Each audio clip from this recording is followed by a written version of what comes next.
Hello guys, welcome to my video.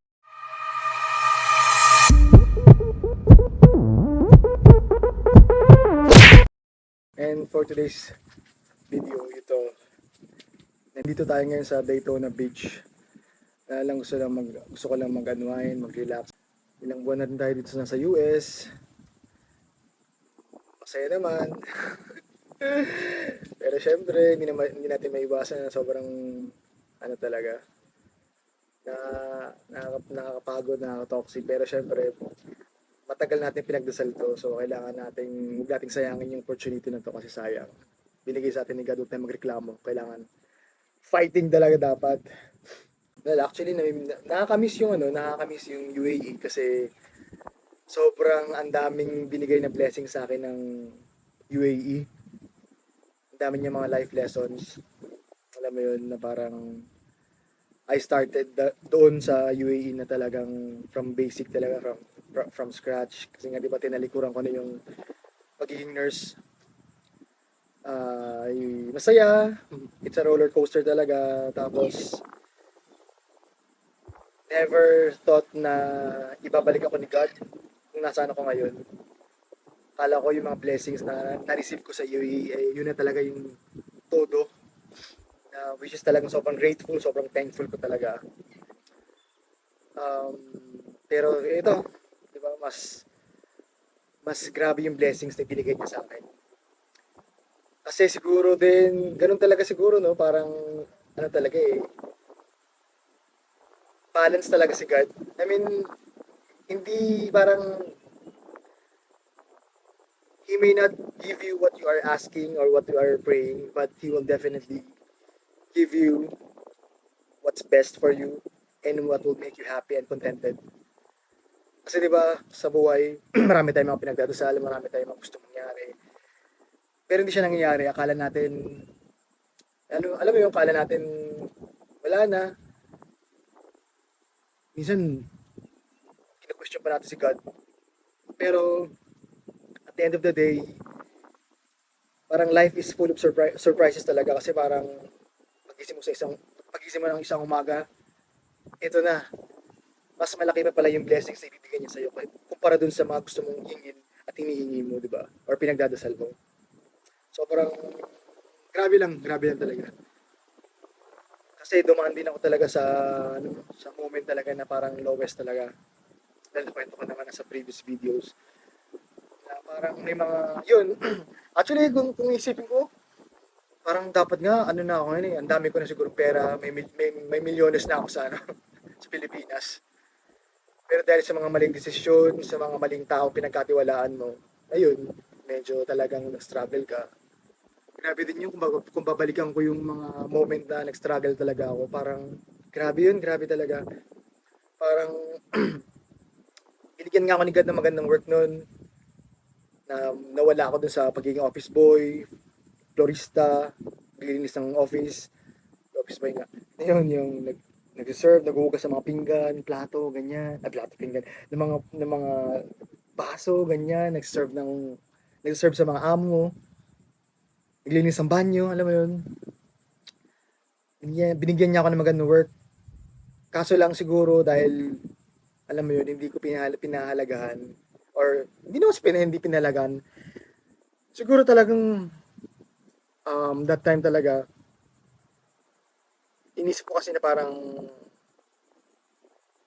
mas masarap kasi tumulong, alam mo yun. Pero siguro mali lang yung mga taong tinulungan natin na, alam mo yun. Pero to tell you honestly, hindi ko sinumpa or hindi ko pinagdasal na maging worst yung mga buhay ng mga taong yun. Instead, pinagdasal ko sila na mas maging successful sila sa buhay nila. Kasi iniisip ko pa rin na someday, baka maalala nila yung financial responsibility nila sa akin, balikan nila ako, bayarin nila ako. Parang ganun. I'm still keeping the faith talaga na baka someday. Kasi grabe talaga, hindi nila alam kung paano ako nag-struggle, kung paano ako nag-struggle dun sa mga financial obligations na dapat sila yung gagawa, magbabayad. Iniwan nila sa akin na parang wala silang idea kung grabe yung mga hirap na pinagdaanan ko na kailangan ko mag-work ng halos 15 hours a day, 7 days a week, di ba? Kailangan ko mag-work ng 15 hours na yung every payday hindi ko nai-enjoy yung sahod ko dahil meron akong paglalaanan. Ang sakit nun sa loob na parang hindi dapat hindi ako yung gumagawa nun eh. Yung mga taong dapat na pinagkatiwalaan ko. Pero yun nga, sana lang alam nila kung ano yung pinagdaanan ko na 4 years ako ng struggle para lang mabayaran yung mga utang na yun. Na nagkanda stress talaga ako. nagkanda naubos yung buhok ko. Tapos yung pa, sa kagustuhan ko na mabayaran yung mga utang na yun, ayun, na-scam pa ako. Sobrang kamalasan na parang hindi talaga wala talagang instant money guys. Parang lahat kailangan legit. Hindi pwedeng walang instant, walang easiest way. Kailangan mo talagang paghirapan yung mga bagay-bagay talaga. So yun. Siguro yun din, inisip ko parang going back, parang inisip ko kung hindi nangyari rin sa akin yun, siguro hindi rin ako mapupush na mapunta rito kung nasaan ako ngayon, kung baka up until na nasa UAE ako or whatsoever. Alam mo yun? Ang grabe lang din yung journey ng buhay na kahit na sabihin may mga plano ka, minsan hindi nangyayari yung mga pinaplano mo. Kasi meron palang mas better or best na plan si na plan si God para sa inyo. So yun. Sobrang amazing lang na grabe sabi ko nga grabe lang si God kasi lahat ng mga pinagdasal ko din hindi man siya 100% na nangyari pero mas grabe pa yung binigay niya sa akin. Marami akong mga struggles guys bago ako nakarating dito sa US talaga. Yung iba, hindi ko naman pwedeng ikwento kasi syempre, I don't wanna put myself into public humiliation. I mean public judgment, di ba? Pero grabe din talaga. Masasabi ko talaga na God is good talaga. God is good all the time. All the time God is good. Yun. Marami pa rin mga struggles sa buhay, pero at least, hindi tayo pinapabayaan ng God. Na every time na nakakaramdam ako ng mga lungkot or whatsoever or katoxican sa work talagang dasal na talagang kinakapitan ko pero alam niyo yun I mean it works kasi parang hindi mo na mamalaya naging okay ka siguro kung ganun talaga siguro si God how he works diba pa 700 club na tayo kaya masabi ayun lang napapawaw pa rin ako na parang pa nakikita ko yung paligid ko wow grabe parang never imagine na mapupunta ako sa US. I mean, dito ako mag-work. Kasi in the first place talaga wala talaga sa plano ko before. Na, wala. Naisip ko, syempre, I can't deny the fact na naisip ko naman somehow na makapag-work. Pero hindi ko siya pinush na gusto ko. Kasi parang, hindi talaga. Parang biglaan na lang din talaga. Parang nakaka-amaze lang talaga. Kaya, kayo guys, huwag tayong susuko, lalo na dun sa mga kasama natin, mga colleagues natin, naghihintay talaga. Kapit lang talaga. Kasi, mas maganda yung plan ni God para sa inyo. Diba? Kasi nga, yung mga delay na yan, siyempre, God's way of protection yan, or protecting us. So, huwag tayo masyado magmadali. Take it easy. Go with the flow. Go with the process. Masasaan at makakarating din kayo kung ano yung gusto nyo talaga mangyari sa buhay nyo, yung goal niyo ba talaga na makapunta rito sa US. So yun lang. Wala na masabi. Ayun, sana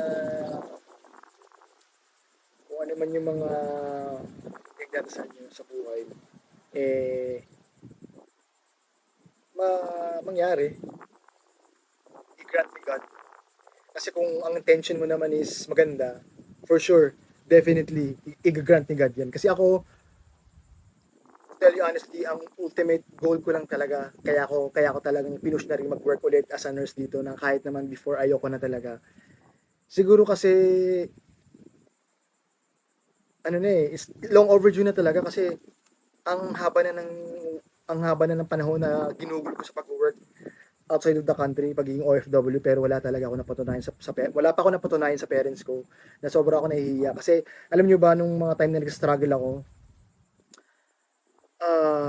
sila pa yung tumutulong sa akin financially para lang alam mo yun, wag akong malugmok, wag akong mabaon sa utang. Sila yung mga tumulong sila, yung parents ko pa, tsaka yung kapatid ko yung tumulong sa akin pagbabayad. So, sobrang nakakahiya. Kaya ito talagang inaayos ko talaga. Kaya every time na nakakaramdam ako ng katoxican sa work or whatsoever, I always go back kung ano ba yung goal ko, kung ano ba yung gusto kong mangyari. That is to give back what my parents blessed me with, parang ganun. Hindi ko man obligasyon talaga. Well, tayong mga anak naman, wala tayong obligasyon sa mga magulang natin, diba, technically. Pero dahil ito yung way natin para ma-appreciate yung mga ginawa nila, yung gratitude ba ng tinatawag. Kaya tayo nag-give back sa kanila. At saka kasi alam mo yun, ang sarap sa pakiramdam na napapasaya mo yung parents mo. Nakikita mo silang, alam mo yun, napapasaya mo sila, napapangiti mo sila. At saka, ang sarap panoorin or tingnan, makita yung parents natin habang tumatanda sila. Yung nai-enjoy na nila yung buhay. Kasi life is too short, diba? Bukas makalawa, hindi natin alam kung ano pwede mangyari. Siyempre, tumatanda sila.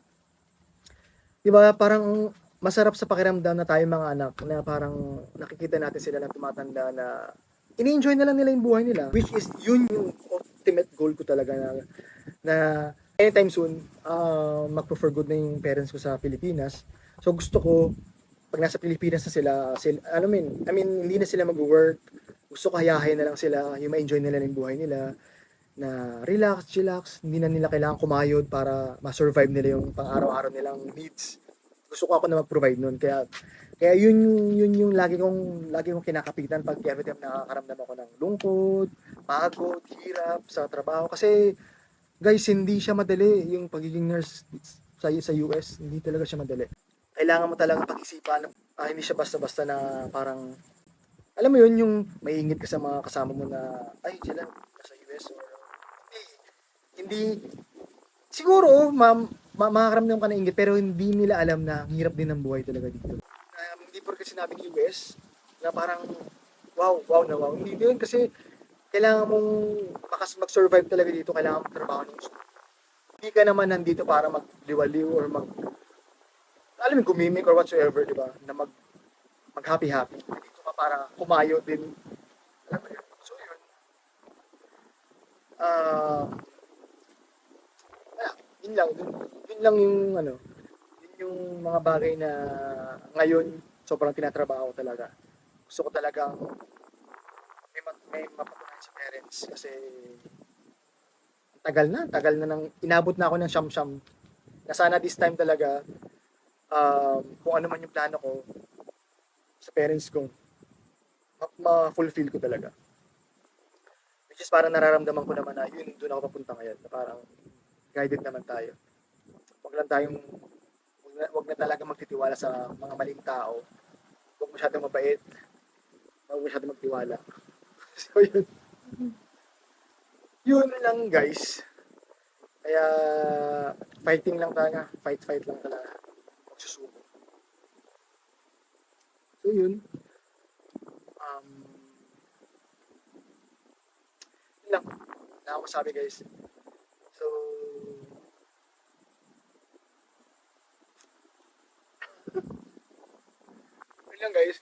yun lang guys. So for more nursing adventures and interesting stories, follow for more.